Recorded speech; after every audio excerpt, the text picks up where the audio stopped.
4월 28일 수요일 큐티 생명의 삶. 오늘의 본문 출애굽기 10장 12절부터 20절까지 말씀입니다. 여호와께서 모세에게 이르시되 애굽 땅 위에 내 손을 내밀어 메뚜기를 애굽 땅에 올라오게 하여 우박에 상하지 아니한 밭의 모든 채소를 먹게 하라. 모세가 애굽 땅 위에 그 지팡이를 들매 여호와께서 동풍을 일으켜 온 낮과 온 밤에 불게 하시니 아침이 되매 동풍이 메뚜기를 불어 들인지라. 메뚜기가 애굽 온 땅에 이르러 그 사방에 내림에 그 피해가 심하니 이런 메뚜기는 전에도 없었고 후에도 없을 것이라.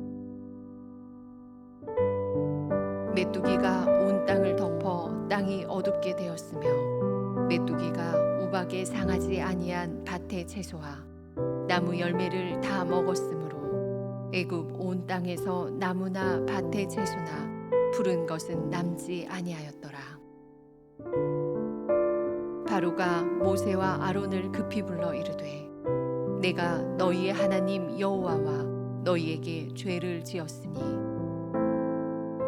바라건대 이번만 나의 죄를 용서하고 너희의 하나님 여호와께 구하여 이 죽음만은 내게서 떠나게 하라.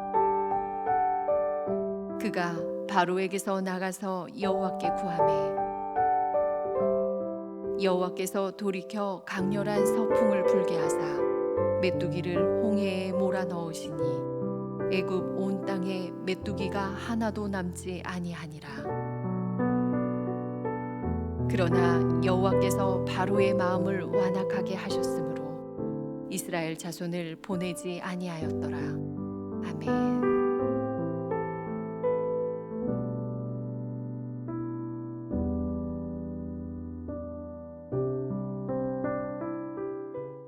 사람은 누구나 자기의 힘으로는 도저히 벗어날 수 없는 고통의 순간에 이르면 신을 찾게 됩니다. 그러나 그것은 다분히 고통에서 벗어나기 위한 임시 방편이지 참된 믿음이라고 볼 수는 없습니다. 그런데 성도들 중에도 그러한 잘못을 범하며 신앙생활을 하는 분들이 계십니다. 평안할 때는 하나님을 찾지도 하나님을 구하지도 않습니다. 그러다가 고난만 찾아오면 하나님을 찾으며 하나님을 구하는 것입니다. 물론 고난 속에서 하나님께 호소하는 것은 바람직한 태도입니다. 그러나 단지 현실의 고통에서 벗어나기 위한 방편으로만 하나님을 찾는다면 그것은 애굽왕 바로의 모습과 크게 다를 것이 없습니다. 우리의 신앙은 자신을 사랑하는 이기적인 마음에서 나오는 것이 아니라 진정으로 하나님을 사랑하고 하나님을 위하여 살고자 하는 헌신된 마음에서 나와야 합니다. 애굽에 우박이 내려 대부분의 농작물이 손상을 입었습니다. 그런데 설상가상으로 동풍을 타고 메뚜기 떼가 온 땅을 덮어 남은 농작물을 다 먹어치우는 재앙이 임하게 됩니다. 이는 메뚜기 떼가 모든 식물을 다 먹어치우므로 애굽의 모든 양식을 잃게 되는 재앙입니다. 기록을 살펴보면 고대 중근동 지역의 사람들은 재난 중에서도 메뚜기 떼의 습격을 가장 두려워했다고 합니다. 메뚜기는 가공할 정도로 큰 무리를 지어 바람을 타고 이동합니다. 그 밀집도는 1평방킬로미터당 대략 5천만 마리나 됩니다. 그래서 일단 출현하면 하늘을 새카맣게 뒤덮어 버립니다. 이런 메뚜기 떼가 한번 휩쓸고 지나가면 푸른 들판은 마치 휘장이 거두어지듯이 일시에 모든 푸른 것들이 자취를 감추게 됩니다. 메뚜기 떼는 처음에는 채소를 먹고 나무 잎사귀를 먹어 치운 뒤에 나중에는 나무 껍질까지 샅샅이 갉아 먹습니다. 그래서 메뚜기 떼가 지나간 자리에는 발가벗겨진 나뭇가지들만 시체처럼 군데군데 널려 있을 뿐입니다. 그 두려운 공포와 엄청난 피해는 이루 말할 수가 없습니다. 그런 메뚜기 떼가 애굽의 온 땅에 임했습니다. 아라비아 사막에서 발생한 건조하고 강한 열풍인 동풍을 타고 애굽 전역을 습격한 것입니다. 들판뿐만이 아니라 집안의 마당, 창고, 거실, 방, 지하실 마구 날아들었습니다. 우박 재앙에서 남은 모든 것을 완전히 초토화시킨 것입니다. 여러분, 갑자기 먹을 것이 다 사라진다는 것은 죽음과도 같은 고통입니다. 그러니까 하나님은 메뚜기 재앙을 통하여 사람의 먹고 사는 것이 하나님의 은혜임을 역설적으로 우리에게 보여주시는 것입니다. 하나님은 당신께서 생명의 주인이심을 메뚜기 재앙을 통해 알려주시는 것입니다.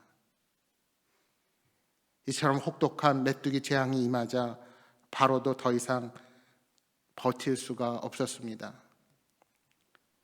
애굽은 완전히 죽음의 땅으로 변했다고 해도 될 정도로 모든 것들이 다 파괴되었습니다. 메뚜기 재앙을 예고할 때만 해도 바로는 이스라엘 백성을 보내자는 신하들의 충고에도 이스라엘 백성의 장정들만 가서 여호와를 섬기라고 하면서 전체 민족의 출애굽을 거절했습니다. 그러나 메뚜기 재앙을 당하고 나서는 자신이 여호와께 죄를 지었다고 고백하며 죽음만은 면하게 해달라고 부탁합니다. 모세가 그 말을 듣고 하나님께 간구하자 하나님께서는 서풍을 불게 하셔서 메뚜기 떼를 홍해에 몰아 넣으십니다. 그래서 메뚜기가 애굽에 한 마리도 남지 않게 하십니다. 이는 메뚜기의 재앙이 자연적인 재앙이 아니라 하나님께서 내리신 재앙임을 증명시키는 것입니다. 그러자 바로의 마음이 다시 완악하게 되어 이스라엘 자손을 보내지 않습니다. 바로는 메뚜기의 재앙이 사라지자 다시 마음을 바꾸어 약속을 뒤집는 것입니다. 실로 강팍하고 완고한 마음입니다. 이는 아직도 하나님께서 내릴 재앙이 끝나지 않았음을 의미합니다. 바로는 먹을 것이 없어서 죽은 것 같은 재앙이 아닌 진짜 죽음의 재앙을 통해 생명의 주관자이신 하나님의 존재를 깨닫게 될 것입니다. 여러분, 우리는 바로와 같이 심판을 자초하는 어리석음을 버리고 하나님의 말씀 앞에 겸손히 순종하는 지혜로운 자들로 서야 합니다. 에덴 동산에서 아담과 하와는 힘든 노동을 하지 않고도 하나님께서 허락하신 나무의 실과들을 다 먹을 수 있었습니다. 범죄하기 전에 인류는 먹고 사는 문제로 걱정할 필요가 없었던 것입니다. 그러나 죄가 들어옴으로 사람뿐만이 아니라 모든 피조물이 먹고 사는 문제로 고생하게 되었습니다. 그러나 우리 예수님께서는 하나님의 백성의 먹고 사는 문제는 하나님께서 해결해 주시니 너희는 오직 하나님의 나라와 그의 의를 구하라고 말씀하셨습니다. 그래서 우리는 하나님과 재물을 동시에 섬기면 안 됩니다. 재물을 의지하는 즉시 바로와 같이 하나님의 말씀보다 내 욕심과 이기심으로 내 자신이 주인된 삶을 절대 포기할 수 없기 때문입니다. 재앙으로 애굽 땅의 양식을 제거하신 하나님은 이스라엘 백성이 출애굽하여 광야로 나아가게 되자 초자연적인 역사로 만나를 내려 그들의 생명을 지켜주셨습니다. 우리 예수님께서도 보리떡 5개와 물고기 2마리로 5,000명을 먹이시고도 12광지를 남겨서 자신이 하늘로부터 내려온 생명의 양식임을 우리에게 교훈하셨습니다. 그렇습니다. 하나님은 그분을 인정하고 그분의 자녀로 말씀에 순종하여 살아가는 자들의 생명을 지키시는 구원의 하나님이십니다. 그러므로 성도는 세상의 염려나 근심에 사로잡혀서 성령의 열매를 맺지 못하는 어리석음을 범하지 않도록 해야 합니다. 따라서 우리는 먹고 입고 살아가는 모든 일상이 하나님의 은혜라는 사실을 잊지 말고 항상 감사하며 살아가는 자들이 되어야 할 것입니다. 또한 어떠한 상황과 어려움에 처하든지 하나님을 믿음으로 염려하지 말고 오직 하나님의 나라와 의를 구하는 삶을 살아가시기 바랍니다. 우리는 인간의 능력이 모든 문제를 해결하고 인간이 온갖 편리함과 혜택을 줄 것을 꿈꾸는 시대를 살아갑니다.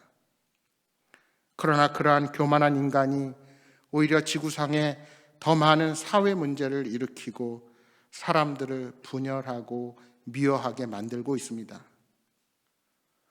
더구나 그 지혜와 지식은 창조주 하나님이 지으신 세계를 파괴할 뿐 오히려 더 큰 오염으로 지구의 환경을 악화시키고 있습니다. 결국은 교만한 인간 스스로 인간의 한계를 드러낼 뿐입니다. 사랑하는 여러분, 우리는 창조주 하나님의 권능을 알고 그분을 의지하는 자들입니다. 바라기는 어리석은 세상을 향해 하나님의 살아계심을 드러내는 인생들이 되시기를 소망합니다. 오늘 하루도 주님을 의지하며 서 있는 자리에서 하나님의 역사와 살아계심을 경험하는 여러분 모두가 되시기를 주님의 이름으로 축복합니다. 오늘 주신 말씀 기억하면서 함께 기도하겠습니다. 나일강으로 인해 풍성한 소출을 자랑하던 애굽 땅에 먹을 것이 아무것도 남지 않은 상황을 보며 창조주 하나님의 권능의 역사를 봅니다. 주님 이 땅에 역사하시는 창조주 하나님의 권능을 보고도 돌이키지 못하는 어리석은 자들을 긍휼로 인도하사 하나님의 살아계심을 깨닫고 돌이키게 하여 주옵소서. 오늘 우리들도 주님의 주권을 인정하며 눈앞에 당장의 이익을 좇는 어리석은 자가 아니라 하나님의 나라와 의를 구하는 믿음의 백성들로 서게 하여 주옵소서 하고 기도하시겠습니다. 또한 여러분 가져오신 간절한 기도의 제목들 놓고 기도하시다가 돌아가시기 바랍니다. 함께 기도하겠습니다.